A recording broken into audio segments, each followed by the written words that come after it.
Kirstin. Welcome to Spark TV. I'm so excited to have you here. Thank you for having me. Spark TV, I love it. So cool. Why not? Why not? One day it'll be, a global talk show.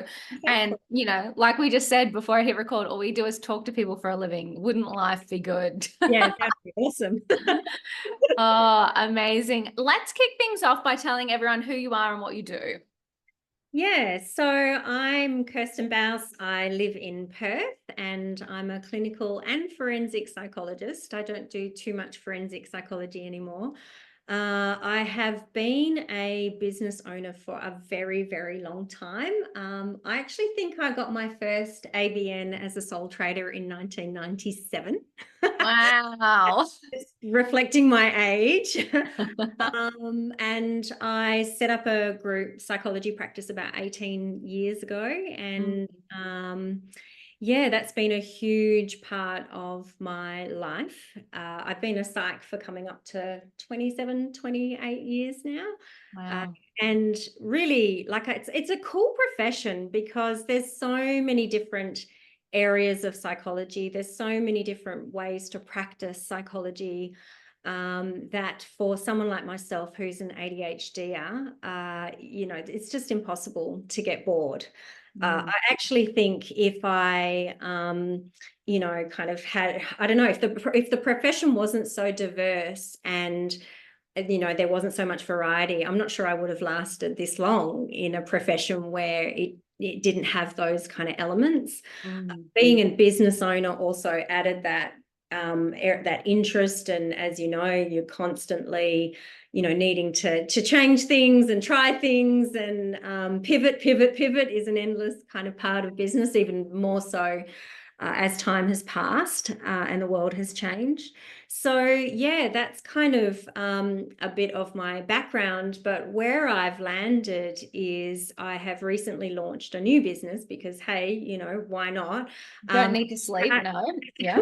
I did also launch and have a business called The Conscious Mother in 2016. I had that for quite a number of years because I'd really worked heavily in the perinatal space. And that was my first foray into, I guess, providing psychological services in a non-traditional format. So yes, I saw clients individually in my private practice, but with The Conscious Mother, I did retreats, and I also kind of had an online program as well.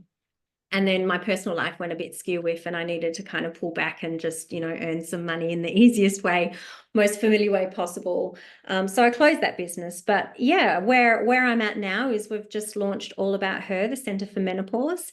And it's a really kind of exciting space to be in, even if it's a very challenging period of life for a lot of us. And it was the challenge that I experienced personally that really got me very, very interested in supporting women through this period of their lives. So, All About Her really is one of the first businesses that I've had that's really been heavily driven by a frustration with what isn't out there, based on my own direct experience of that frustration.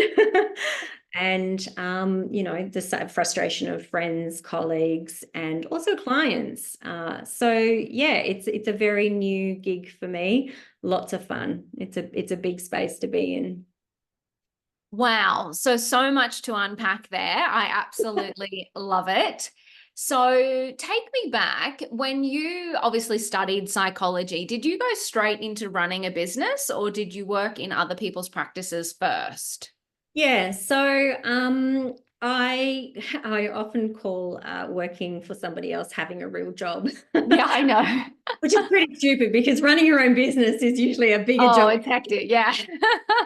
Aside, I did have and have had a number of real jobs, even while I had my private practice. I lectured at university in the Clin Psych Masters programs and things, and I've had other roles, funnily enough, concurrent to running my business. But certainly when I first finished my degrees, I was working actually in maximum security men's prisons, which is where the forensic kind of, Wow. I did that for quite some time.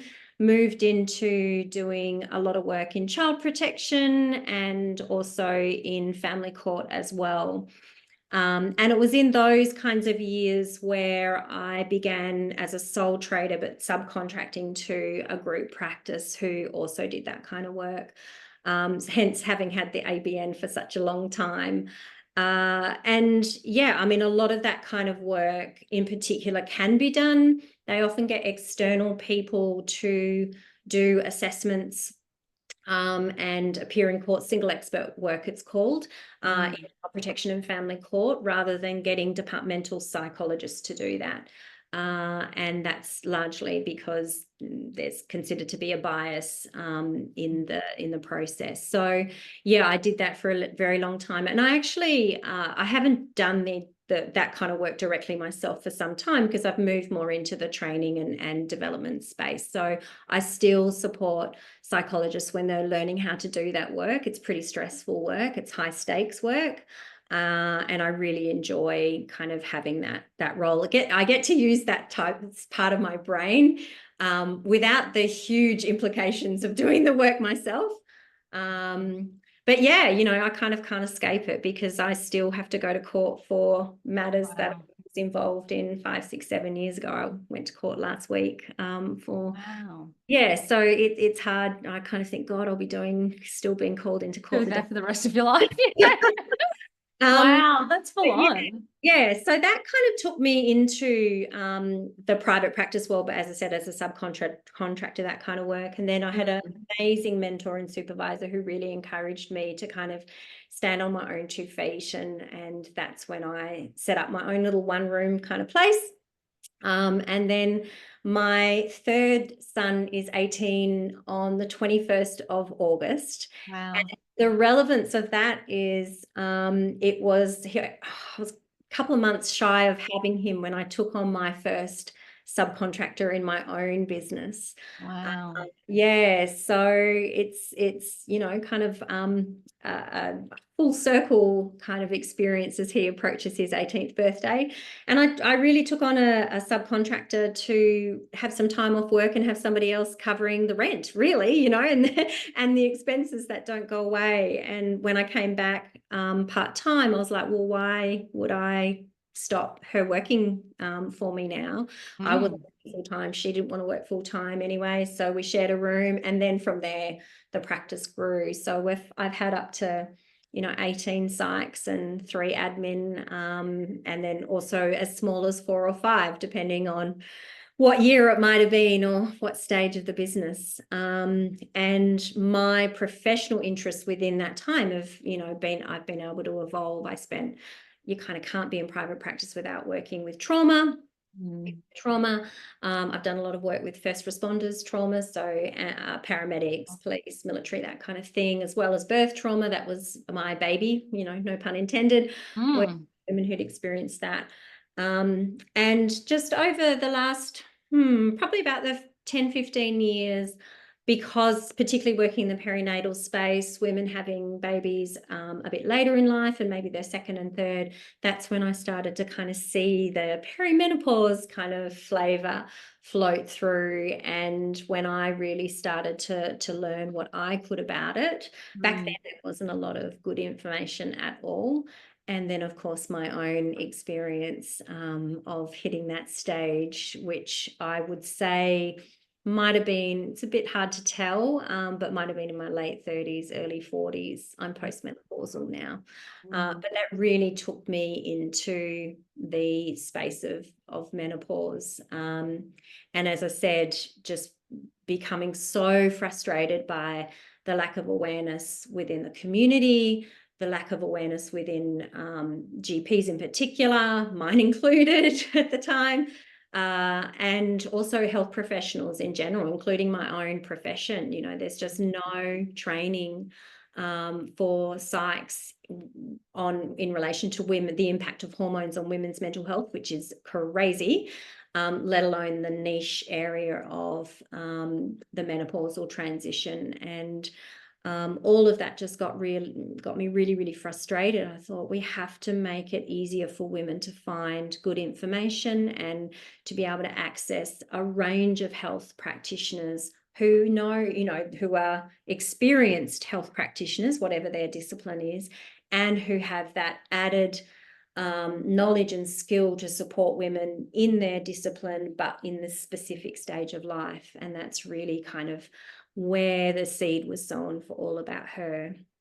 And So I love the evolution. It's really interesting that, it is a journey, right? You don't just come out of uni and say, this is what I'm going to be doing for the rest of my life. It is lived experiences. It is running multiple businesses. I mean, I love that you said in 2016 you had the course delivery method. I'm like, wow, you're like ahead of your time. We're only all in memberships and courses and online stuff post-COVID now. yeah. So that's very cool. But it is interesting. So talk to me about menopause. So I know, so menopause, perimenopause is a topic that is just, I don't know if it's because of my age that I'm just starting to hear it a lot, Yeah. but I just am becoming very aware of the impact on women at this stage of our life. So talk to me a little bit about that. So women who are going through hormonal changes, how does it impact women in their day-to-day life, whether it be personal life, professional life, business life? What do you see that look like? Yeah, well, I mean, the first thing I guess I want to mention is that natural menopause tends to begin in our late 30s, early 40s. You can certainly begin that earlier. You can you can actually hit menopause earlier for different kind of reasons and things, too many to kind of talk about in this chat. So we'll just roll with natural menopause. And I think there's a real misunderstanding that the first signs are things like irregular periods and the hot flashes and the night sweats. And the interesting thing is, for most women, those are the symptoms that come later down the track. Right. Often starts, and this is where it's really relevant for us as business owners, women with careers, is the brain fog, the memory issues, the changes in mood, and an overall kind of recognition, albeit reluctant recognition, that perhaps we're not quite as capable of juggling the 50 million things that we're typically able to juggle. And there's some of the first signs, and it can get really confusing because, I certainly know how much I was juggling, in the early stages of my menopausal transition. And I know that I'm not alone, particularly once you add the business owner layer into it. Yeah. Is who we're speaking to. So, you've got a lot of stuff that's going on, and it's really easy to confuse that with burnout. And it may be both, though. That's the thing. I'm not saying it's not burnout. I certainly was diagnosed with burnout. And that really kind of, in hindsight, I know it coincided with me entering the menopausal years, but there was no recognition of the menopausal component for quite a few years, which I think really, created a scenario where I got more and more unwell. And just basically delayed that process of getting back on my feet. I kind of talk a bit about, when we don't get accurate, and I'm not a huge fan of always diagnosing things, but when we don't get an accurate diagnosis, it's like we're digging, a 6-foot grave that we've got to crawl out of. Whereas the sooner we get accurate information about what's going on for us and why, maybe we've only dug a 2-foot grave or a 4-foot grave, and it's easier for us to get out of it. So the sooner we know what's going on, the better. And for me, that's why one of the biggest messages I want to share is not to just kind of be thinking that irregular periods and night sweats and hot flashes are the things to be looking out for. Some women will generally, move through this stage very quickly, and so those signs might show very, very quickly. But for others, and this transition through the menopausal years and then into post-menopause, it can take 3 to 15 years before you actually hit the day of menopause. And the day of menopause is the day after 12 months since you had your last period. Right. That's menopause. Okay. The day after that you're postmenopausal. And then that's where you're at for the rest of your life. Now, Right. the average age for an Australian woman to hit that day of menopause is about 51. Okay. And so if you're thinking 3 to 5 years beforehand, you're in this kind of crazy period, which is often referred to as perimenopause, where your hormones are up and down. That's why we now know that you can be in your late 30s when this starts, because it really can take that long. And that's why in that kind of lengthy journey to the day of menopause, those night sweats and hot flushes and all the rest might come towards the end of it, but the other signs can come a lot sooner. And as I said, we're very busy women. We are holding so much in so many domains of our life that, a lot of us probably are burnt out. And it's obviously really important to look after ourselves, and that's really, really difficult, because often when you're burnt out, the changes you have to make in your life are pretty extreme. They're not easy to make to properly recover. It's not just, having a cup of chamomile tea and meditating for 5 minutes. I'm done. That used to fix everything. Exactly. It's not just going away for a weekend. It's not something that a couple of good night's sleep will solve. And this is the real challenge. And it's definitely the challenge that I had as a business owner. How do I actually, ideally I would have avoided burnout, but how do I recover from this when I've got all of these responsibilities? And I do believe it was delayed because my doctor and my specialist, I'd had a hysterectomy, which is, I guess, another kind of challenge, that I kept my ovaries. You don't go straight into full menopause, but you tend to start the perimenopause journey earlier. And my GP and my gynae who did the surgery never told me that I would start perimenopause earlier. And even when I spoke to them about some of the symptoms I was experiencing, they never suggested it. It was kind of my own research and my own epiphany where I realized what was going on. But that was a good 4 years, I'd say, into the process of being menopausal. And that's why I think, overcoming burnout had that added layer. I think it delayed it, not knowing and not being able to kind of take the appropriate kind of measures and things. But yeah, I think if we go back to some of the symptoms that I think are most challenging for business owners, because they're the people that we're talking to, is how do you run a business when you're just simply not as sharp as you used to be, where you can't remember things. Sometimes I often joke with my friends that together we can construct a decent sentence, but alone we can't. Because things like word finding is often a challenge. It's that tip of the tongue, like I know the word's in there, but I can't think of it.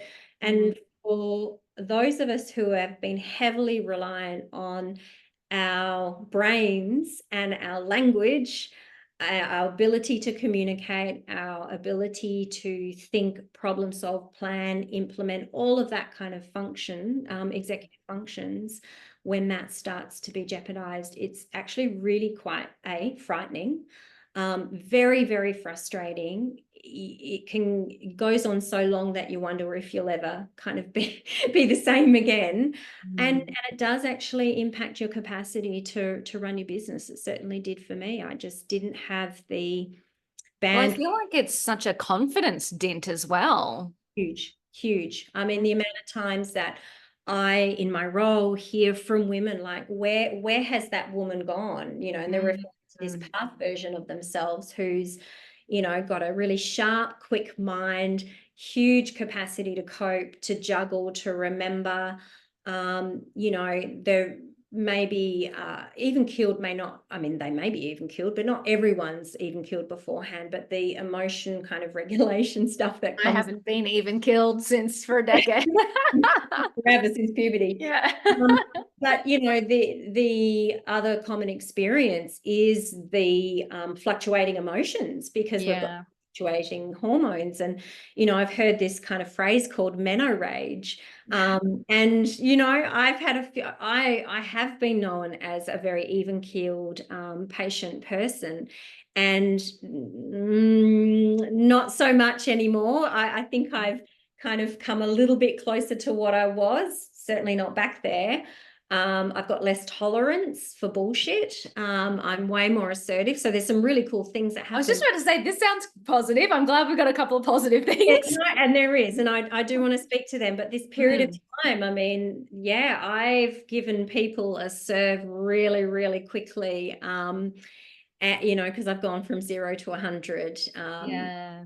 Some of the trickier stages of this transition. But yeah, when you get to the other side, and you know, I think there are some really cool things that are available to us. A lot of women, and the research certainly shows that there's quite an evolution in who we are and how we want to live our lives. A lot of women, you know, I always liken it to the, you know, your favorite pair of jeans. So you've had your favorite pair of jeans, you put them on, you love them, they're always comfy, they always look good. And then all of a sudden those favorite pair of jeans aren't comfortable anymore and they don't look good. Now, some women then go through that. Did they ever look good? Were they ever comfortable? And I like to remind them that yes, they did look good and they were comfortable, but we're evolving into a newer version of ourselves. And so with that, we need different jeans, because the old ones felt comfortable then, but they're not feeling so comfortable now. And so there is this real evolution where we kind of it's not like we totally discard who we were. We tend to kind of keep some of the good stuff and we evolve some new stuff in terms of our identity, what we want from life, how we live. There's a very natural progression, and there's a biological explanation that we become more interested in pursuing our own interests. Our priorities we start wanting to prioritize ourselves. It can be difficult because there's still a heck of a lot of messaging that we receive as women that we're supposed to put everyone else first.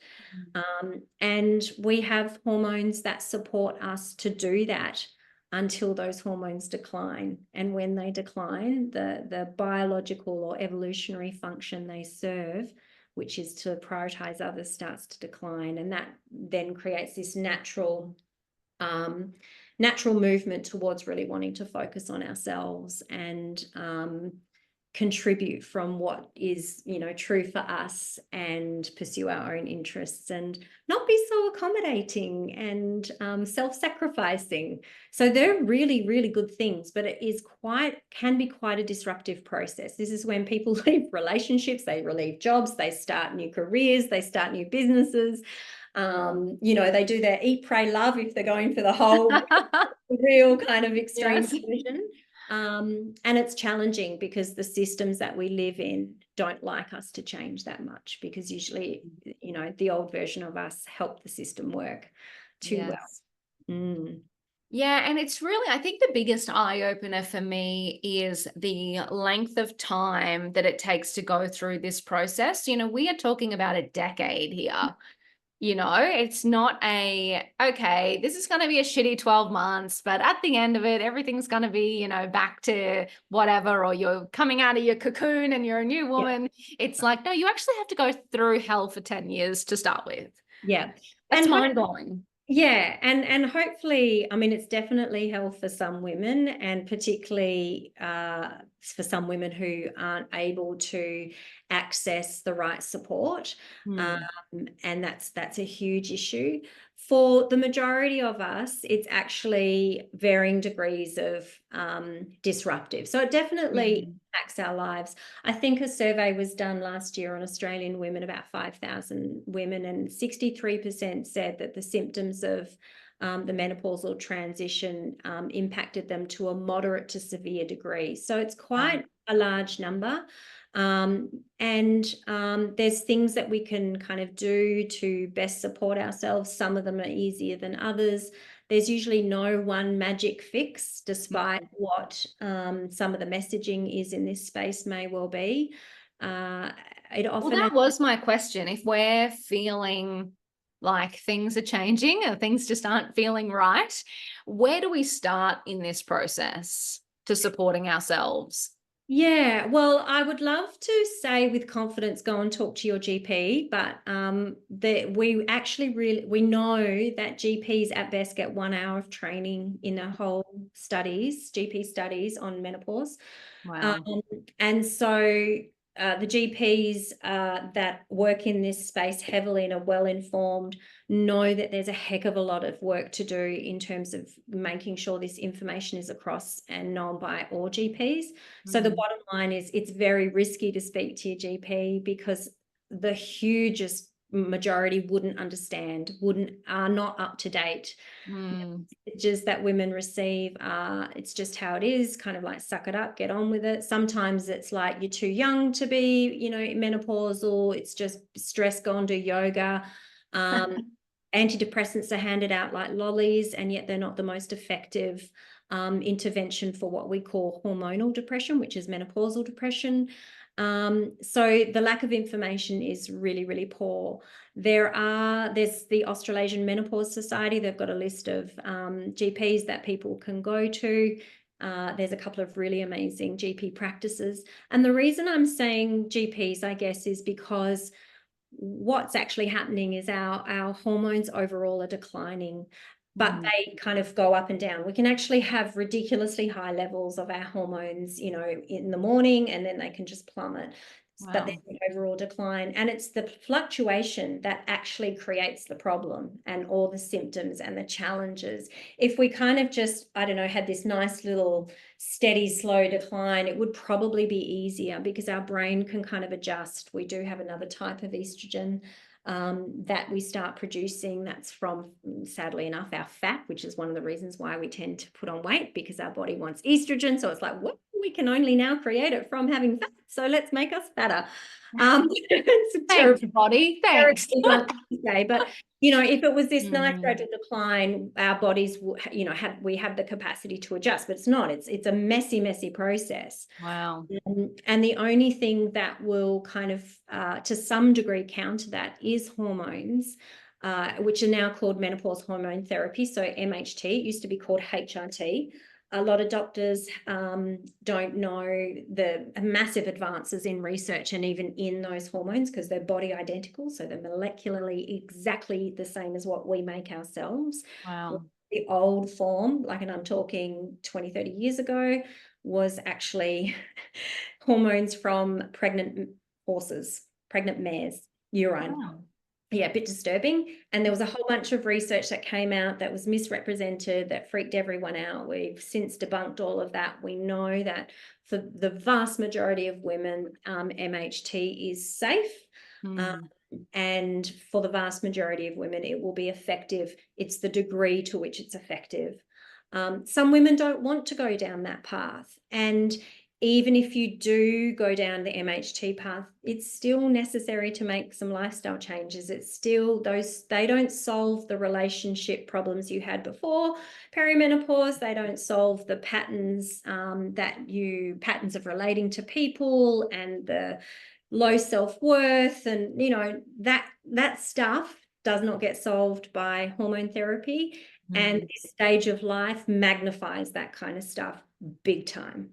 So I see a lot of women who, whether they're on hormones or not, are really feeling that internal stuff that I mentioned before, may be complicated by the stress of elderly parents, the stress of teenage kids and what's going on there, a relationship that, had a few cracks, but now they're getting bigger. Life stuff, life stress, the pressures. We're usually at the top of our game by this stage, so we've got a lot of responsibility professionally. They're the things that I tend to see women for, because MHT doesn't solve that. But MHT can actually help give you back a little bit more bandwidth that you've lost during this process. That's how I explain it. And there's also pretty good research that it helps prevent some of the health issues that are often seen in women over 50, like cardiovascular disease, osteoporosis, Alzheimer's, dementia. Estrogen in particular is really well known now to be preventative for that. And so, taking hormone therapy may well be of benefit to kind of reduce risks there.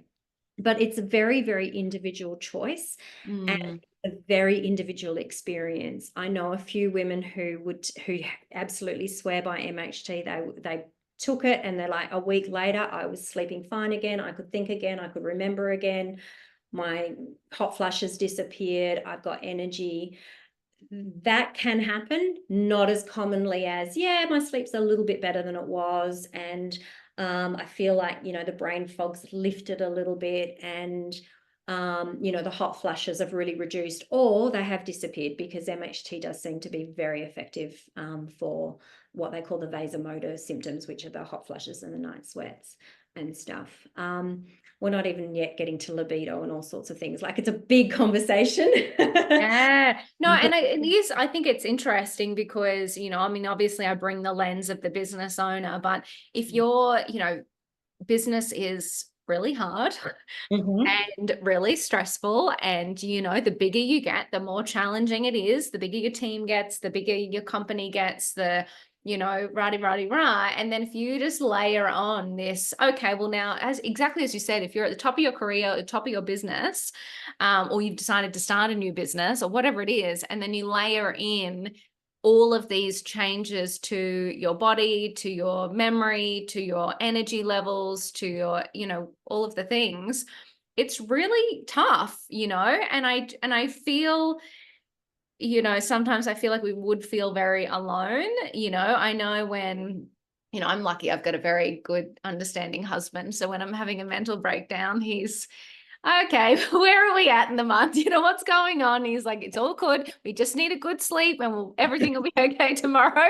Yeah. But I can just imagine that there's plenty of people sitting here right now going, I am alone and I'm going through this crazy time in my life and I just don't know what's wrong with me. Why can't I do things? It's such an important conversation to shine a light on, because you're spot on, so different for every person and not talked about openly enough, not understood enough by the people who we lean on, like our GP. So I think we do have to know that we're not alone, that there is support out there and that this is huge. So it's okay. We can start to find solutions. Yeah, definitely. And I think it's that unique combination of being a business owner and therefore responsible versus having a job. And that's not to undermine people who have a job, because I know women who've had to leave their jobs because the symptoms are so great. That's terrible. But yeah, when it's on your shoulders, when other people's pay is on your shoulders and, keeping this thing ticking over. I mean, I've always been a solo business owner. I've not had a business partner previously. And I think, it wasn't helped because I ended up during this period of time as well being a single parent of 4, teenagers and, stuff. Now teenagers and up to young adults. But so I kind of felt like I was running these 2 really important ships with a lot of people that I needed to care about and be responsible for. And I was doing both on my own. I've never wanted a business partner more than during that period of time. I really needed to, I was fortunate I had supports and things, but I relied on them so much more than I ever had in business during that, those really, really difficult years. And that's one thing that I would certainly suggest that women do, is if they don't have those people in place, is to get them in place. And it may well be, whether it be, we should all have, a good insurance broker, our lawyer, and, all of those usual things, tax accountant and finance and all of that bizzo. But it might well be the time where you really need someone who is more an official kind of sounding board for you, and a regular sounding board as well. It might be a time where if you can't get that from the existing people, that you need to go and source that specifically. If you can get it from the existing people, I would like to hope that they understand what's happening for you, that they can, support you properly, because I know a lot of women feel really embarrassed when their brain's not working as well. And when all of these things are happening, you need to have a relationship with someone other than partners or, friends or whatever in your business life where you can be truly vulnerable. And that that they still see you as capable and all the rest, but understanding that this is a transitional period of time and that's bringing these challenges. So I think that's really, really important. I love it. I love it so much. You are absolutely incredible. We could talk about this all day. And we've talked not really about the business stuff, but I do believe, a lot of people in our audience are starting to, if not right in the thick of this. So it's such an important conversation to have as women in business. We do have that added layer of complexity. I feel like women in business have so many added layers of complexity, but we'll just throw this one in on top of you.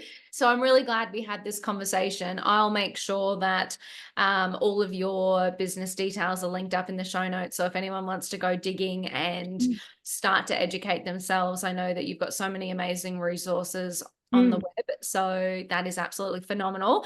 So I always like to leave our fabulous Spark community with one last piece of advice. So reflecting on your time in business, what would be one piece of advice that you would give to another woman on her journey?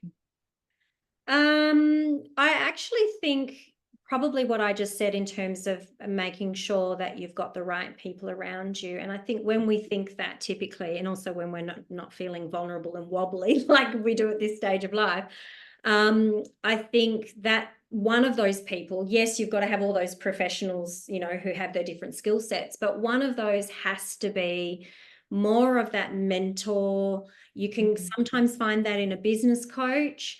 Some business coaches have a very structured process though, and so you may not have that sounding board opportunity, and I think that's really important. So wherever you can get that from, then that's where I think you need that, and that even more so when you're leading into this period of life. Because I can absolutely guarantee, I think most women business owners cry from time to time because it's just so bloody difficult, and we rant and all the rest. Yesterday. I cried yesterday. Well, the ante is upped on that. You do that a heck of a lot more, and you feel quite overwhelmed quite often, I think. So yes, that person, whatever word you want to use to describe it, I think is really critical, and not just your partner. Like it has to be someone separate to the business and separate to your home life. I think is really critical. Yeah. I love it. I couldn't agree more. I think that, we really need people in our corner who understand what we're going through. And you're right, sometimes you don't want to have those conversations with people in the business or in the home. So amazing advice. I absolutely love it. Kirstin, you are fantastic. Thank you so much for sharing your business journey and all of the menopause goodness with us today. You're incredible. Thank you so much for your time. Thank you for having me. It was fun.